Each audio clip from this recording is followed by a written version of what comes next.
Dito din lang po malalaman ng mga kapatid ko kasi hindi ako nagsabi kasi masisermon ako, sigurado.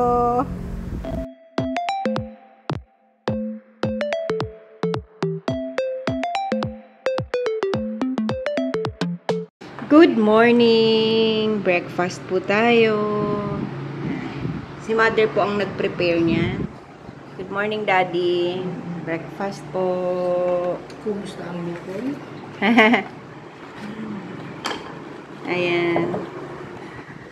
Pinirito sa konting mantika. Tapos yan mo ang ulam. Teplon. Si Daddy po ay tinapay. Kami ni Mama ay ito. Ayan. Good morning, Mother. Anong dala sa'yo ni Brother? Ano po, namimiss niya yung anak niya. Kasi, nung last punta po ata ni Brother, Sunday din yun. Kaya, ngayon lang ulit si Brother nakapunta. Kaya, miss na miss ni Mother dear. Ayan. Binigyan po siya ng bangus na malaki. Ayan. Tapos, sinama na po ang kanyang, parang sinabi ni Brother, magsinigang ka. Ayan. Nilagyan na po ng ganito. Tapos binigyan din po siya ng ubas. Kaya madami po kami, mayaman kami sa ubas kasi nakabili din po ako ng 1 kilograms na ubas, di ba? Ayan. Tapos, pero brother, salamat kasi paborito ng ubas ang mama. Paborito niya. Ayan. Sabi ko po ako na ayaw niya. Ako na ma. Hindi ko yung ginaganyan. Bakit? Hindi ko ginaganon. Mas ano. Hindi kalahati lang. Kaya nga, ako na. Hindi. Ako na. Ako lang magkakat. Hindi kalahati lang. Kaya ako lang magkakat para hindi Hindi maano. Yes, sige. Ano ba yung malaki? Akin na. Kaya? Oo. Ito yan. Di kasi pagka ginagano na, dudurog yun dito. Ako kasi kinangkat ko na lang eh. Ilalagay mo na lang sa ano. Oo nga po, hindi namin kaya yan. Yung ganyang kalaki. Sasagan na lang. Sisigang. Ako na yan pwede. Alin? Ako nang mag-aayos ng sinigang. Ayan po, nakat na yan. Pang sinigang po tayo. Sinigang. Tapos po kasi ngayon, meron pa kaming mga leftover din eh. Ayan po oh. Ito po, wala na rin namang laman. Sabaw lang. Tapos ito po salad, ampalaya salad. May tao. Daddy, may tao! May tao. Good morning! Anong tinitingnan ng nanay ko? Kanina niya pa po yan tinitingnan. Ha? Bill. Nang? Electric bill. Ano ba ang babayaran natin? Malaki ba? 1,703. 1.7 lang po. Mahigit yung amin. Almost 1,703 ang bill namin. Dati, magkano bill natin? Naalala mo? Mga 2 to 3,000 yan. 3 something na. 3 something. Pag kami-kami lang po, pag walang bakasyonista. Pag may bakasyon, medyo nalaki talaga, syempre, kasi nag-aircon.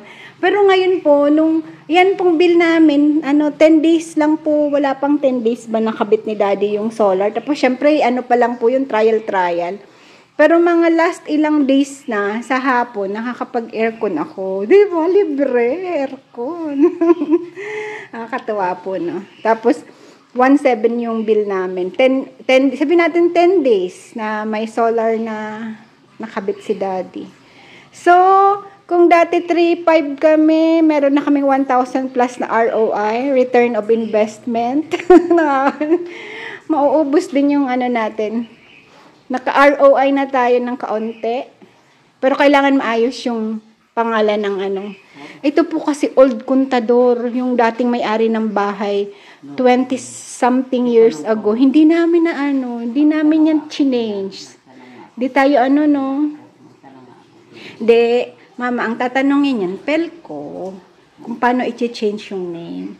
Patay na po yung dating may-ari nito eh. Yung nakapangalan. Magandang gawin. Pero tatanong na lang natin sa kasi pwede po kaming mag-apply for grid tie. Kasi marami-rami naman ang napoproduce na kuryente. Kung mag-grid tie kami, yung sobra naming solar energy, pwede namin ibigay yun sa Pelco. Tapos offsetting na lang po ata ang nangyayari. 'Di ba? Sayang naman. O, 'di ba? Makatulong ka sa kooperatiba at the same time, maano ka din sa ano mo. Hindi na nandito yung Ayan yung kay NO. Naandyan. Di, sinend ko na yan, ma. Nasend ko na. Oo. Isinisend ko. Dito po kasi umaano yung bill ni brother eh. Ayan. Di kami po magsasaing today. Hindi naman madati. Alam niya kasi taga rito si bro eh. Tama daw yung nag-ano. Si mother talaga. Di na po kami magsasaing. Sinaing niya po to kagabi. Kasi may nangyari sa amin kagabi. Kahapon. Always something happen. Ayan. Iaano ko lang po to kasi kailangan pong medyo umabaporate to. Paano ko kaya? Initin ko sa pan na lang. Init ko siya mamaya.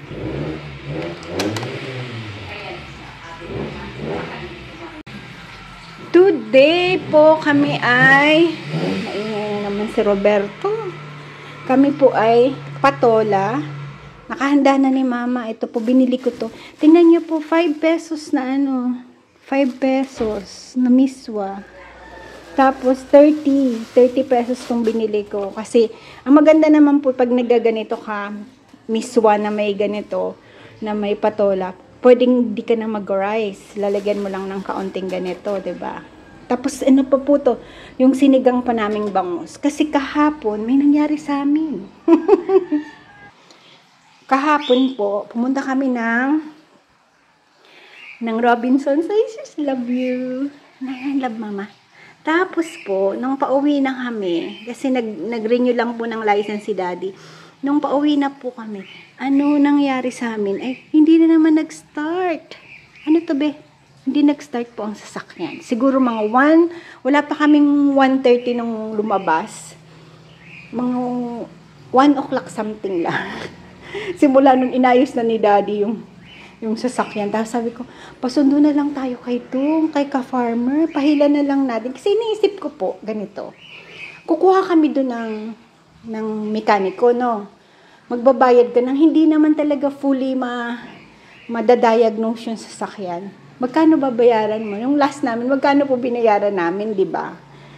Tapos sabi ko, daddy, maghila na lang, pahila na lang, tapos paayos natin ng maayos dito sa pagkaanin dito na sa Arayat. O, diba? Tapos, di tinawagan na po, madaling sinabi namin kay bro, sabi ko, bro, andyan ka ba sa farm? Ganyan, may nangyari sa amin, ganyan. Sabi niya, sige, puntahan namin kayo. Kasama po si Boss Neo. Siyempre, hindi ko naman po na-vlog dahil ako'y lobat. Kaya naman. Lobat ang ate. Lobat po ako. So, kinikip ko yung battery ko kahapon. Buti na lang, hindi sumama ang mother eh. Tuwang-tuwa po siya. Swerte daw siya. Hindi na nakalagpas na naman siya sa... Pero God is good kasi po, sa Robinsons, ang maganda naman doon sa may likod-likod niya, mayroong maglalaking puno ng acacia po doon. I don't know kung acacia, pero parang acacia. Doon po kami talaga nagpa-park pag walang nakapark. Hindi ang lilim, pero mainit po kahapon, sobrang init. Edi, yun na nga, andun na kami. Ilang oras kami doon. Mga 2 hours after, nag-decide na si daddy, sige, tawagan mo na si brother. O, diba? Matagal bago siya nag-decide kasi may mga pumunta na po sa amin, yung mga naandun din na mga tao, tinitingnan kami, bro, baka ganito, ganyan. Di, sa madaling sabi, papunta na si brother. I-traffic din po ng San Nicolas, sabi ni brother. Dito pa lang kami sa Nicolas, ang traffic, ganyan. Sabi ko, okay lang bro. Tapos si daddy, kahit po ganoon na parating na si ka-farmer, siya po ay tuloy-tuloy niya pa rin kung ano-anong kinakalikot niya doon, ganyan. 10 minutes before dumating si na brother, umandar ang loko. Umandar ang car. Nakakaloka. E di, sabi ko, anong gagawin natin? Sabi niya, hindi okay lang magko-convoy na lang pa uwi. Kasi nga, makabigla naman tumirik pagka sabi namin kay brother na okay na, di ba? Kasi alam namin parating na. Ayun nga, pag ganun, andun si Boss Neo. Kasama si Boss Neo at si Sis. Si Boss Neo, si Boss Neo. Kaya hindi na din po nung pauwi na, convoy kami. Demiretso na sila ng uwi. Dapat po magda-drop by dito kay mama muna sila. si Boss Neo, aligagana. Kasi nga, nagmamadali din si sis siguro na hindi na din nakapagdala ng mga gamit ni Boss Neo. Si Boss Neo, taba-taba ni Boss Neo talaga. Boss na boss ang dating eh. Nakakatuwa po ang mukha niya eh. Talagang boss na boss eh. Ayun, ang nangyari po sa amin. My God, old car is crazy. Pero alam niyo po, ang mother, tawa ng tawa. No, ma? Pagdating namin, tawa ka ng tawa. Anong sabi mo? Pinagtatawanan kami. Sabi niya, swerte ako, swerte ako. Sabi ko, itong nanay ko. Ako na, mother. Sabi ko, itong nanay ko eh. Walang to eh. Tuwang-tawa siya. Sabi niya, ay, salamat di ako sumama. Pero yun din po agad ang naisip namin. Salamat na lang hindi kasama si mama kasi maiinip po siya. Tsaka sumakit po yung ulo ko. Kahit sabihin niyo po na siya, yung malilim siya doon. Siyempre, di ba po, mainit pa rin. Andun pa rin yung niya, yung init ng panahon. May hangin-hangin nun, pero siyempre mainit. Ganun ba? Kaya sabi ni ma'am, ba't di ka na lang nag-antay doon sa loob? Eh kasi nga, when you're like that, yung parati mong inisip, magi-start na. Hanggang ilang oras ka na pala dun, hindi pa rin umi-start. Tsaka na naman ako kay daddy po na wala siyang kasama dun, siya lang mag-isa, diba? Yun ang aming naging buhay kahapon. Ayan, ito po'y hindi na na-transplanting na nyo, pero namumunga na. Ito po'y parati ko na lang siyang dinidilig ng aking fertilizer, yung fermented na Tingnan mo po, daming bulaklak. Kailangan po yan parating madidilig ng ating fermented na OHN. Diba? Yun ang aming buhay-buhay kahapon. Kaya 3 days na naman akong walang vlog. Tapos, may nangyari din po sa akin. Siyempre, nadulas ako sa CR kasi katangahan. Ako po'y binabrush ko yung aming CR floor, diba? May bukol ng kaunti. Pero I'm fine, don't worry. Pero sabi ko nga, sana hindi ko na talaga gagawin ulit yun. Diba? Ay, basta po. Ano ba yan? Sabi ko. Tapos, nung nangyari po yun, grabe sermon ang inabot ko. Sermon ni mama at ni daddy. Sabay po silang nagsasalita. Andun ako, nakaupo ako sa CR na may Clorox. Sinesermon na nila akong dalawa. Diyos ko. Sabi ko kay daddy, ice. Tapos wala po kaming ice. O, diba? Di ako nakagawa. Ako po gumagawa nun. Di ako nakagawa nung gabi. Alam niyo po yung tira naming baga puso na kalahati nung niluto namin, di andun pa sa freezer, yun ang nakuha ni daddy. Nilagyan lang ng towel, di nilagay ko sa bukol ko. Sabi ko, what a life. Na, minsan nagpe-pray ka, Lord, change naman yung day kasi routine. O, ayan, na-change, di ba? Tapos sabi ko po, Lord, sana po itong pagkabago ko, wag naman po yung masama ang masama ang maging bunga ko, hindi sana po maging matalino ako, mas maging in tune ako sa iyo. Kasi po, di ba, may mga nababagok nagiging genius, di ba? Sabi ko, ganun na lang, Lord, wag naman yung nagiging makakalimutin, di ba? Oh my God. Pagka ganun po, wala naman tayong kundi pray talaga. Pero syempre po, nagpray ako, Lord, kung kukunin nyo na ako, take care of my soul. Di ba? Hindi natin alam eh. Ganun lang. Pag may nangyayari, take care of my soul and take care of my loved ones. Ganun lang po. Ano, mother, masasabi mo? Ano masasabi mo nung nadulas ako? Ha? Hindi ka nag-iingat eh. Ha? Hindi ka nag-iingat. Ha? Hindi ka nag-iingat. Ganon? Oo. Sabay kayong nagsasalita ni daddy, no? Nagsisermon kayong dalawa, no? Ako, sabi mo, mag-ingat kasi ito ang hindi nag-iingat. Oo, diba? Bumalik lahat po sa akin yung sabi ko, diba, parati ko siyang sinasabihin, Ma, mag-ingat ka. Sabi mo, ako mag-ingat, ikaw pala yung mga Sabi ko sa inyo, babalik lahat sa iyo. Kaya never pagkatapos po nun, hindi ako makakomplain na masakit yung bukol ko, di ba? Tapos dito din lang po nila malalaman ng mga kapatid ko kasi syempre, di ako nagsabi, masisermon ako. Yan po, mother, ako na yan. Siya na po nagluto. Ito po, binabad namin ulit sa baking soda kasi kain na po ako ng kain. Sabi ni mother, nahugasan na ba yan? Pero po, nagganito-ganito niya na to. Nung Sunday pa po to bigay ni brother. Tuesday na po ngayon. Sabi ko, hindi pa pala nahugasan. Akala ko nahugasan na po. Kain ako ng kain. Makain po ako ng mani tsaka ito. Kasi gandang combination po yan eh. Ito maganda din po yan sa fiber, diba? Nahugas mo na ito, ma? Hindi pa? Hindi pa. Okay, ako na maghuhugas. Sige na, mother. Pahingalo na. Tapos na po siya magluto. Siya po nagluto na rin. Ayan, yung sa sinigang, ininit lang. Tapos parang double sabaw tayo, no? Iinitin ko na lang sa pan yung aming rice. Kasi medyo basa-basa na eh. Pero hindi pa po sira. Kasi kagabi lang yun. Yun. Wala kang magagawa eh. Oh. May ano pa tayong fish dyan, no? Dito may islay. Ay, bangus na. Oo. Kakain naman po niya si daddy. 2 sabaw. Okay. Tapos, si Sis Arlene, sabi niya, sis, may pinicture siya yung Chinese pancake ng ano. Nag-crave ako, Sis Arlene. Parang gusto ko. Eh, wala po nandito mabibili. I need to, kung gusto ko, kailangan ko siyang gawin. Kaya gagawa ako, Sis Arlene. Ako'y na-miss ko siya bigla. Parati ko po yun nami-miss eh. Alis na? Pahinga na? Para tayo, makapagpahinga bago magkain. Bago kumain. Wrong grammar na naman ako. Mahina ang grammar ko sa Tagalog eh.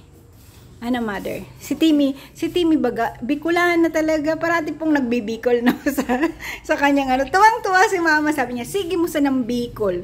Sabi niya, sige, Bicol lang ng Bicol. Mahirap po kasi ilang languages. Nagmi-mix-mix sa utak. Tayong Pilipino, di ba meron tayong dialect. Tapos meron po tayong, we have this dialect. Tapos may Tagalog tayo, may English tayo. Di 3. Kami po 4. Kasi may Chinese kami, may English, may Tagalog, may dialect.